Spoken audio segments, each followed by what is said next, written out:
আজকে আমি তৈরি করে দেখাবো নারকেলের নাড়ু বা বরফির রেসিপি। এই রেসিপিটা বানাতে আমরা সবাই জানি, যে যার মতো করে বানাই। হয়তো এক একজনের প্রসেস এক এক রকম। আর দেরি না করে চলো দেখে নিই নাড়ু বানাতে কী কী লাগছে আর কিভাবে বানাবো। প্রথমে আমি এখানে কড়াইয়ে দুধ বসিয়েছি। দুধটাকে প্রথমে আমি ঘন করে নিয়েছি, আবারও একটু জাল করে নিচ্ছি। তোমরা যদি মনে করো তোমাদের কাছে দুধ ঘন নেই, তাহলে এইভাবেই এই অবস্থাতেই ঘন করে নেবে, তারপরে রান্নাটা করবে। 1 কাপ এখানে দুধ নিয়েছি। এবার মিষ্টি অনুযায়ী আমি 2 চামচ মতো চিনি দিয়ে দেব। ঘন করা বলতে তোমরা যদি 2 কাপ দুধ নাও তাহলে দুধটাকে ঘন করে 1 কাপ মতো করে নেবে। নাড়াচাড়া করবো, এইভাবে করতে করতেই দুধটা কিন্তু ফুটে যাবে।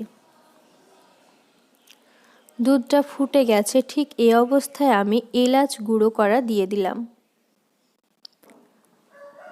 এরপর আমি এখানে দিয়ে দেব নারকেলের চূড়া।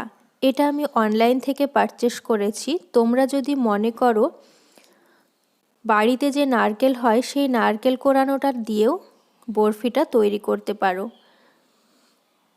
লিঙ্কটা আমি ডেসক্রিপশন বক্সে দিয়ে দেব। এই অবস্থায় আমি কিছুক্ষণ নাড়াচাড়া করে নেব। প্রায় 3 থেকে 4 মিনিট খুব ভালোভাবে নাড়াচাড়া করে নিতে হবে।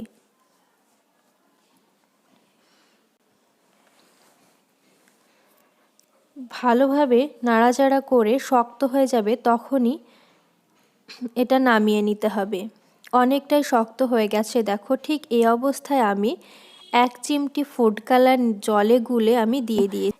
এই কালারটা যদি তোমরা দিতে না চাও স্কিপ করে যেতে পারো, আর যদি দিতে মন চায় তাহলে আমি কিন্তু পরে কালারটা দিয়েছি। যদি তোমরা কালারটা দিতেই চাও তাহলে যখন দুধটা ফুটে উঠছে তখনই তোমরা 1 চিমটি ফুড কালার নিয়ে দিয়ে দিতে পারো। ঠিক এই অবস্থায় আবারও একটু নাড়াচাড়া করে আমি 1 চামচ মতো ঘি দিয়ে দিচ্ছি। একদমই ড্রাই হয়ে গেছে, দেখুন কড়াই থেকে ছেড়ে যাচ্ছে। ঠিক এই অবস্থায় এবার আমি নামিয়ে নেব। নামিয়ে নিয়ে অন্য একটা প্লেটে আমি কিছুটা ঘি মাখিয়ে নিয়েছি। যেহেতু এটা বরফি বা নাড়ু হবে, ঘিটা খুব ভালোভাবে মাখিয়ে নেওয়ার পরে আমি পুরটা ঢেলে নিলাম। এবার একটা স্প্যাচুলার সাহায্যে বরফি তৈরি করব, তার জন্য খুব ভালোভাবে বরফির আকার তৈরি করে নিচ্ছি। এবার একটু ঠান্ডা করে নেওয়ার পর ছুরি দিয়ে বরফি তৈরি করে নিচ্ছি। অন্য সাইডে আমি কিছুটা নাড়ুও বানিয়ে রেখেছি। নাড়ু বানাতে যেহেতু আমরা সবাই জানি, তাই নতুন করে দেখানোর প্রয়োজন বোধ মনে করলাম না।